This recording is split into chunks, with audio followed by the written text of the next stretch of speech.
Topic po natin, simple at murang lunas sa maraming sakit.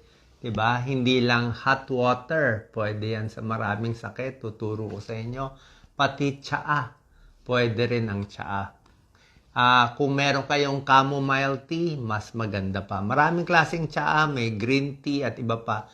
Mas gusto ko lang itong mga chamomile tea, itong mga flower kasi wala siyang caffeine. Hindi siya nakakabog ng dibdib. So, maraming lunas po yan. Pwedeng pamparelax, pampatulog, maraming benefit. Iisa-isahin natin benefit ng tsaa at hot water. Ito, pag chamomile tea, isang klaseng flower to, kahit anong brand bilhin nyo, marami sa supermarket niyan. Pamparelax to talaga. Antioxidant, pampakalma. Basta may sakit ako, masama pakiramdam ko, masakit ang tiyan, hindi makatulog, may empacho, basta masama ang feeling mo kahit ano, pwede tong chamomile tea. Stress, di makatulog, nervyos, halo-halo. Number 1, pamparelax. Okay, sa gabi, hot water, lalo na po sa mga nagkakaedad. Kung kayo ay above 40, 50, 60 years old, iwas na sa malalamig. Yung malalamig na tubig, malalamig na juice, hindi na okay sa tiyan. Kasi nga, ang tiyan ng tumatanda, mas mabilis mag-spasm, mas naiimpatcho. Pag mainit, nare-relax ang muscle. Diba? Pag masakit muscle mo, hot, diba? Masakit ang tiyan mo, hot bag din.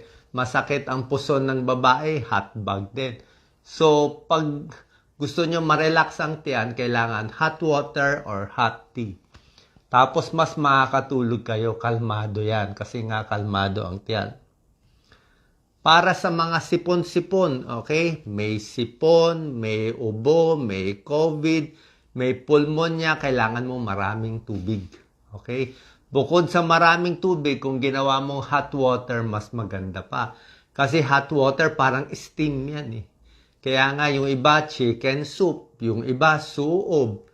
Yung iba, hot na mumug ng asin. Pwede rin yan. Sa sipon, sa ubo, pampaluwag ng plema, hot water. O medyo maligamgam. Pag may lagnat kayo, kahit ordinary tubig lang, okay. Pag may lagnat, kahit hindi na hot water, kasi may lagnat na. Pero marami pa rin maligamgam na tubig. Pag nainom mo to, pag naihi mo, bababa yung lagnat. So, sipon, ubo, lagnat, chamomile tea, hot water, or plain water. Pampaluwag ng plema. Sabi nga, kasing bisa pa ng mga over-the-counter na pampalabnaw ng plema, ang tubig. Ito, number 3, stomach ache. Pag walang pera, o sige, hot water na lang. Pwede. Pero kung may budget, pwede itong chamomile tea, nakaka-relax. Mabango kasi siya. Actually, kahit anong tsaa, minsan tayo, meron tayong mga dahon-dahon na ginagawang tsaa, pwede na rin yon. Indigestion, diarrhea, stomach pain, mahangin ang tiyan, motion sickness, nahihilo, nasusuka, pwede yan, no? Chamomile tea. Tsaka ang bango-bango niya. Muscle spasm, ayan, no? Sumasakit ang tiyan, di ba? Minsan, iinom pa tayo ng mga over-the-counter na gamot, di ba? Pero ang hot water talaga, ayan, ang kalmado ka. Sa may regla, ayan, no? Sumasakit ang puson, naglalabas ng prostaglandin, ito yung nagkakos ng pain. Ang chamomile tea, pinapababa niya yung prostaglandin. So, less pain, less spasm. Pag walang pera, hot water, pwede na. Bawas sa stress. Diba? Hawakan nyo lang yung mainit na tubig, marirelax ka na, di ba? Mas kalmado ka. Ano?